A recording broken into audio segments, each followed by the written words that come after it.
हम लोग आधुनिक भारत का इतिहास पढ़ रहे हैं। हम लोग क्या पढ़ रहे हैं? आधुनिक भारत का इतिहास। आधुनिक भारत के इतिहास के अंतर्गत हम लोग पढ़ रहे हैं ब्रिटिश आर्थिक नीति और उसका प्रभाव। कल हम लोगों ने पढ़ा विऔद्योगिकीकरण और आज हम लोग पढ़ेंगे धन का बहिर्गमन। आज हम लोग क्या पढ़ेंगे? धन का बहिर्गमन।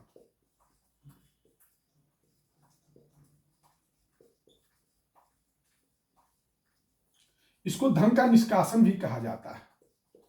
धन का निष्कासन भी कहा जाता है और इंग्लिश में ड्रेन ऑफ वेल्थ कहा जाता है। इंग्लिश में क्या कहा जाता है?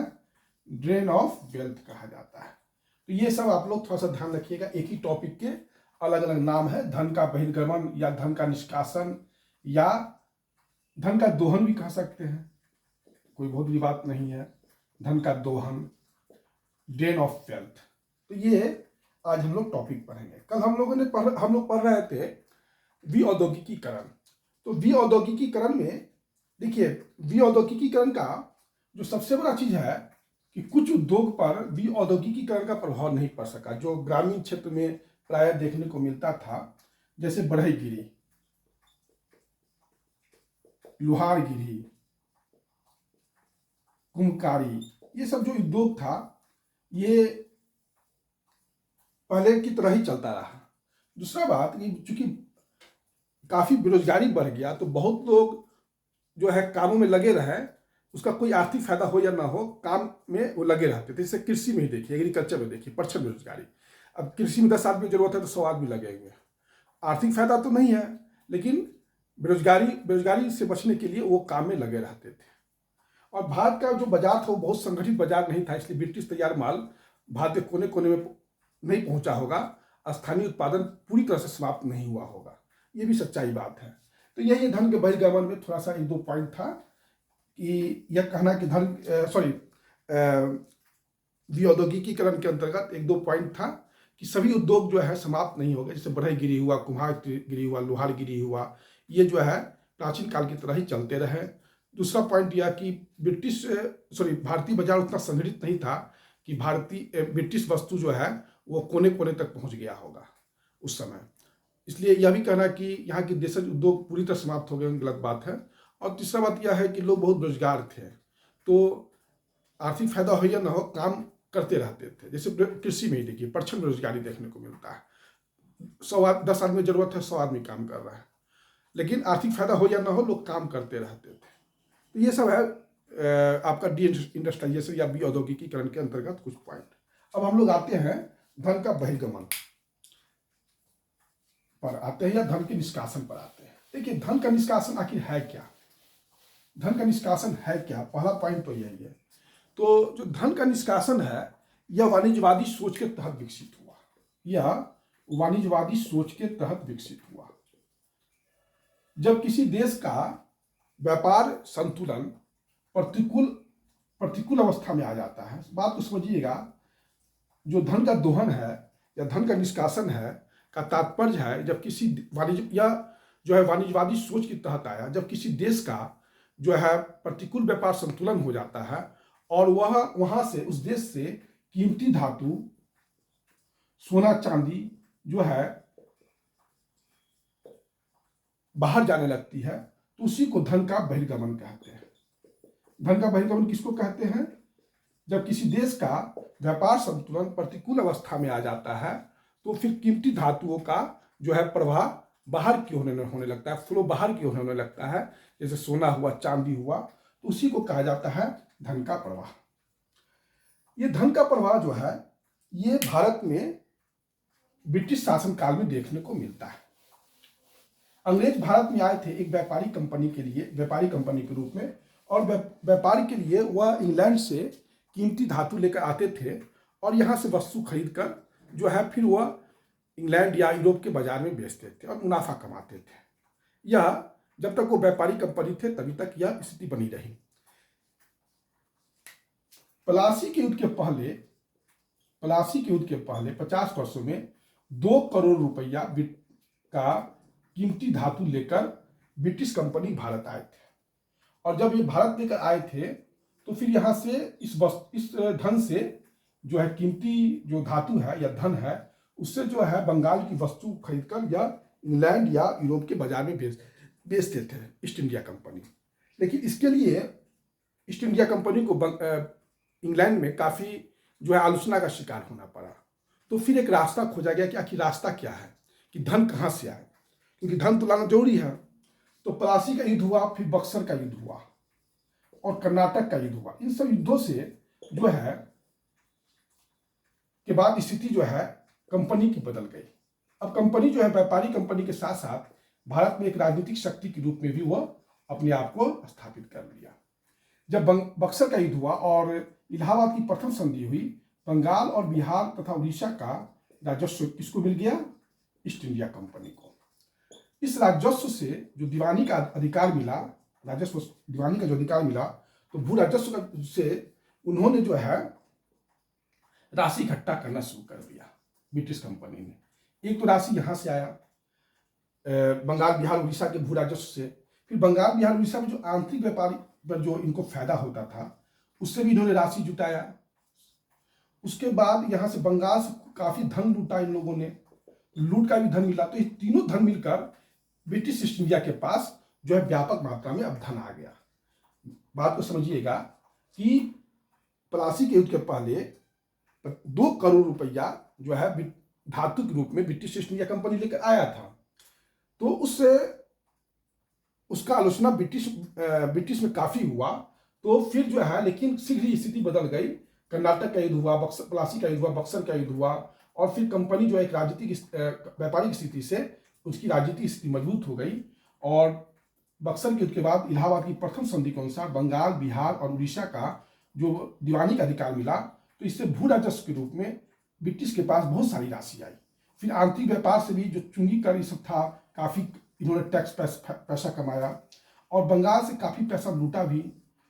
जैसे क्लाइव थे, तो क्लाइव कहा जाता है कि यहाँ से 34 साल की अवस्था में लौटे थे और इतना धन लेकर गए थे कि 40,000 पाउंड जो है घर बैठे बैठे उनको प्रतिवर्ष आय होता। तो ये काफी धन यहाँ ये जो है यहाँ से लिए। अब इस धन को ये क्या किए कि निवेश करना शुरू किए। निवेश क्या करते थे कि यहाँ की वस्तु को खरीदते थे, बंगाल की चाहे भारत की वस्तु को खरीदते थे, फिर जो है वह ब्रिटेन या यूरोप में बेच देते थे। इससे उनको क्या होता था कि यहीं का पैसा भारत के राजस्व से ही वो वस्तु भी खरीदते थे और फिर ब्रिटेन के बाजार में उसको बेचते थे। इससे जो है कंपनी को दोहरा मुनाफा होता था। आम का आम और दाम और गुठली का भी दाम निकल जाता था, आम के साथ गुठली का भी दाम निकल जाता था। तो यह इसी को जो है तो इसके रूप में धन का एक बहुत बड़ा मात्रा भारतीय धन का बहिर्गमन जो है यूरोप की ओर इंग्लैंड की होने लगा। यही आपका धन का बहिर्गमन। 1813 में क्या किया ब्रिटिश कंपनी ने, ब्रिटिश सरकार ने कंपनी का जो राजस्व खाता था और व्यापारी खाता था उसको अलग अलग कर दिया। राजस्व खाता और व्यापारी खाता को अलग अलग कर दिया। इस राजस्व खाता और व्यापारी खाता को अलग अलग करने से जो है काफी कंपनी का जो धन का जो प्रभाव था वो और भी बढ़ गया। कहा जाता है कि संपूर्ण 18वीं सदी में ब्रिटेन से भारत जो धन गया वो 4 मिलियन पाउंड स्टर्लिंग गया। 4 मिलियन पाउंड स्टर्लिंग गया, इतना धन का निवेश हुआ। यह 1813 के पहले है, वाणिज्यवादी फेज में है। अगर हम देखें तो धन का निकासी का जो उपनिवेशवाद के 3 चरण है, तो उसका पहला चरण जो है वाणिज्यवादी सोच से ही प्रभावित है और इसका फेज है 1757 से 1813 तक। जब बंगाल बिहार और उड़ीसा से प्राप्त दीवानी का अधिकार मिलने से जो भू राजस्व से पैसा आया, उस पैसा से उन्होंने बंगाल के सामान को खरीदा और इंग्लैंड के बाजार में बेचा या यूरोप के बाजार में बेचा और बदले में भारत को इससे कोई भी आर्थिक, भौतिक और वित्तीय फायदा नहीं हुआ। बदले में क्योंकि भारतीय धन ही था तो भारत को भी फायदा होना चाहिए था, आर्थिक फायदा होना चाहिए था, वित्तीय फायदा होना चाहिए था, भौतिक फायदा होना चाहिए था। तो वो चीज़ हमको देखने को नहीं मिलता है। और तो और ब्रिटिश सरकार ने क्या किया, ईस्ट इंडिया कंपनी का 1813 में राजस्व खाता और व्यापारी खाता अलग अलग कर दिया। इसके परिणाम स्वरूप क्या हुआ कि एक कैलकुलेशन किया गया तो संपूर्ण 18वीं शताब्दी में जो भारत से धन का पलायन हुआ वो 4 मिलियन पाउंड के करीब ठहरता है। तो यही आपका वाणिज्यवाद के चरण में धन का दोहन 1757 से 1813 तक का धन का दोहन अंग्रेजों ने कैसे किया, वह इसका सार यही है। अब आता है 1813 के बाद जो है मुक्त व्यापार का काल आता है।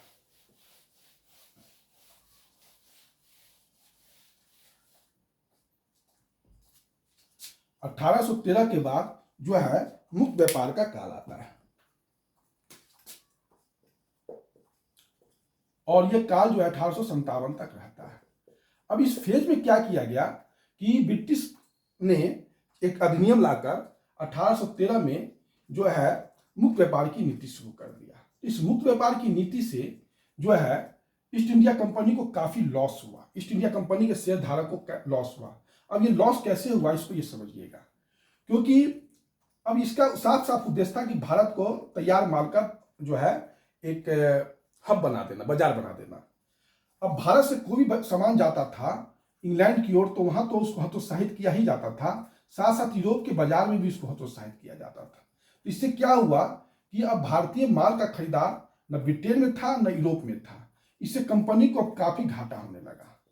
अब कंपनी अपने इस घाटा को पूरा कैसे करेगा, तो उसने क्या किया कि नील व्यापार पर, नील के उत्पादन पर बल दिया और फिर कपास के उत्पादन पर बल दिया।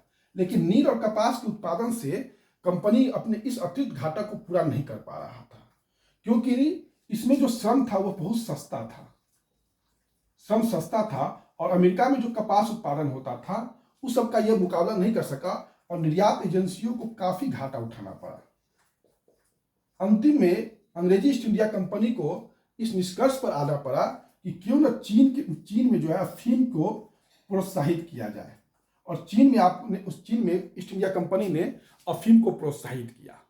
अब अफीम जो भारत से जाता था चीन अफीम के लिए, तो अब वहां से ऐसा कौन सा सामान लाया जाए जो कि व्यापार संतुलन को पक्ष में रख सके। तो वहां से वस्तु लाया गया आपका रेशम का वस्त्र, रेशम और चाय।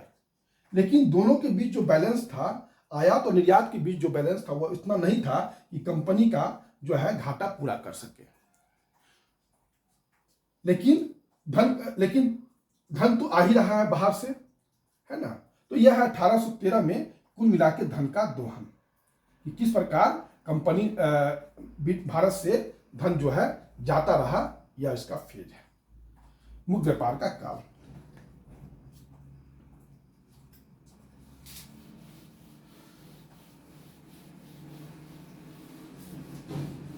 अब 1857 में विद्रोह हुआ, तो इस विद्रोह के बाद 1858 में जो है एक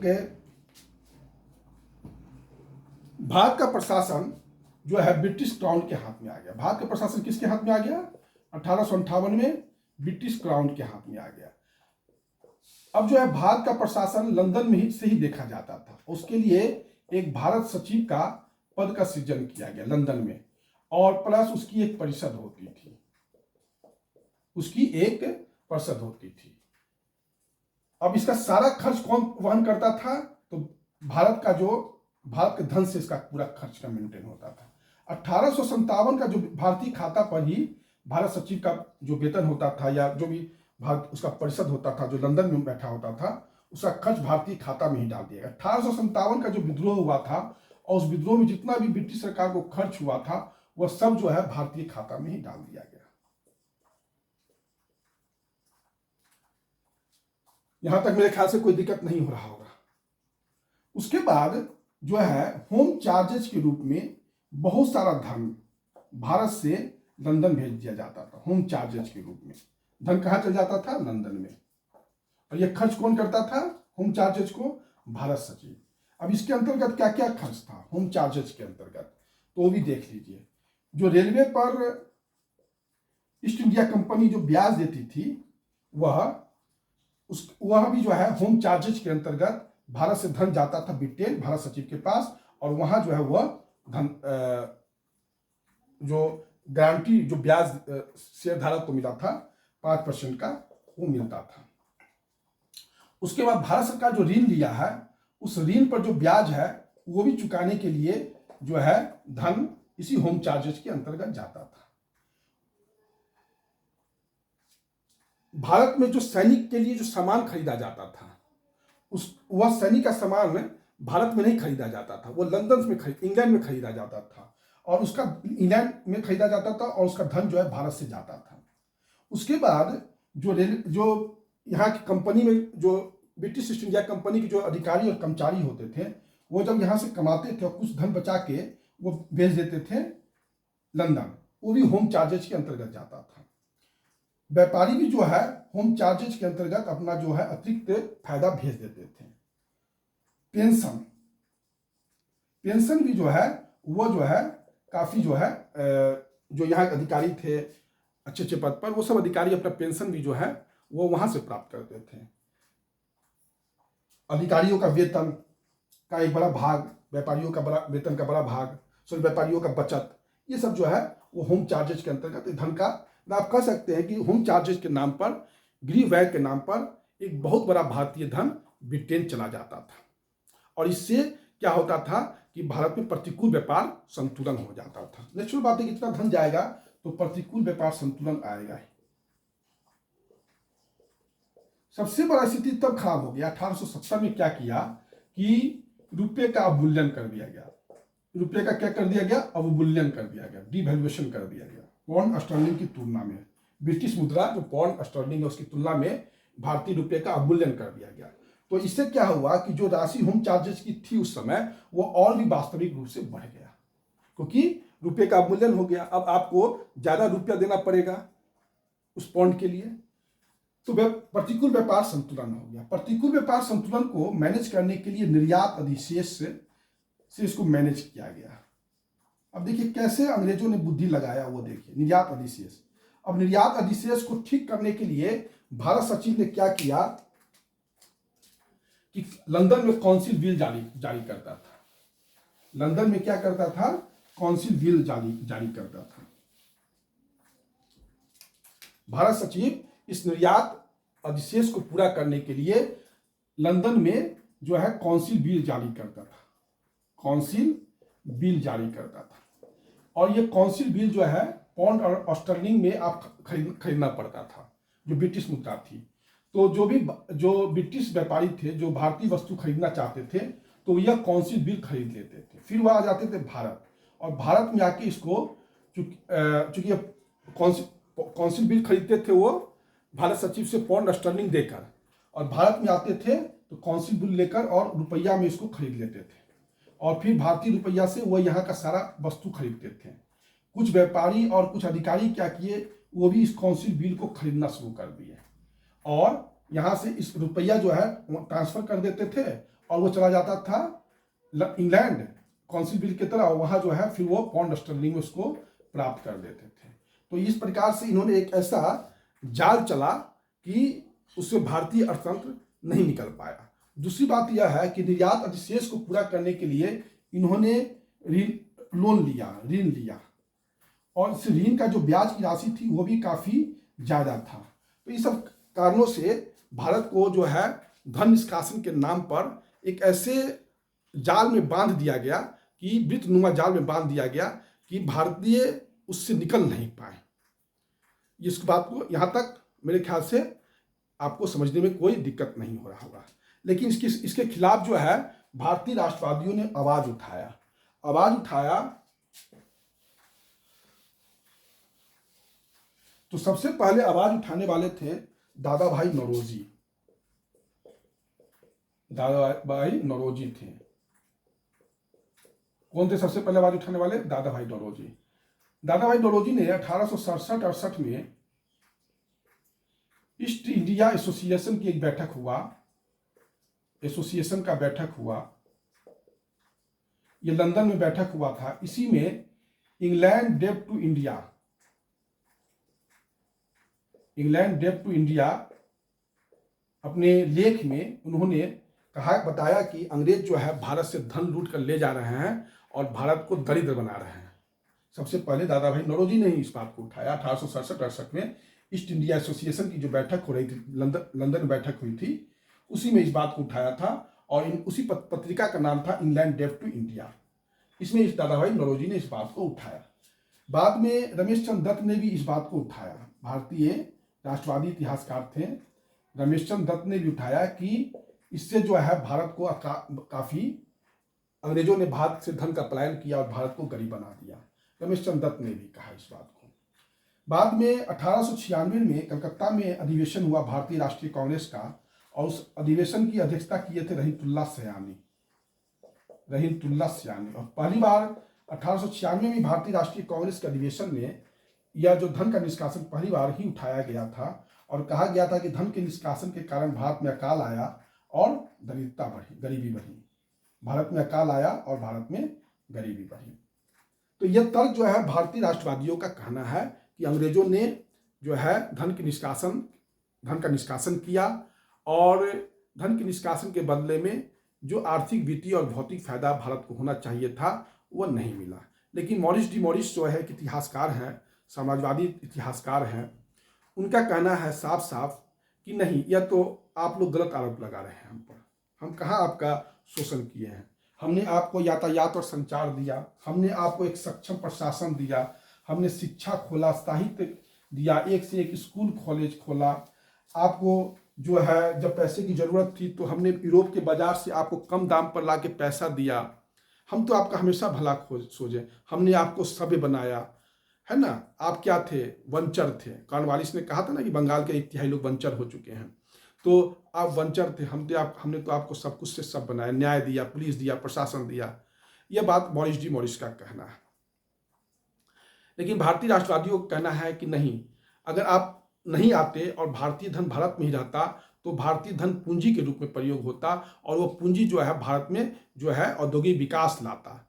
आप धन ले गए, उस धन तो ले ही गए, हमारा बहुत सारा जो विकास करने का स्कोप था वो भी आप साथ साथ ले गए। दूसरा है कि आपने हमें बेरोजगारी दे दिया, नैतिक रूप से हम गिर गए, क्योंकि काम नहीं मिला। तो नेचुरल बात है कि धन के निष्कासन के साथ साथ हम लोगों में नैतिक निकम्मापनी भी आ गया, जिसके दोषी आप ही हैं। यह सब जो है दादा भाई नौरोजी का और भारतीय राष्ट्रवादी इतिहासकारों का कहना है। लेकिन बहुत कुछ ऐसा नहीं कहा जा सकता है कि शोषण का कारण अंग्रेज। दादा भाई नौरोजी कहते थे कि शोषण का कारण अंग्रेज अधिकारी हैं, लेकिन वह ब्रिटिश सरकार को दोषी नहीं मानते थे। तो इस सब कारणों से लगता है कि जो है ये जो प्रारंभिक आलोचक थे, राष्ट्रवादी आलोचक थे ब्रिटिश औपनिवेशिक नीति का और धन के निष्कासन का, वो भी उनका नज़रिया बहुत दूरगामी नहीं था।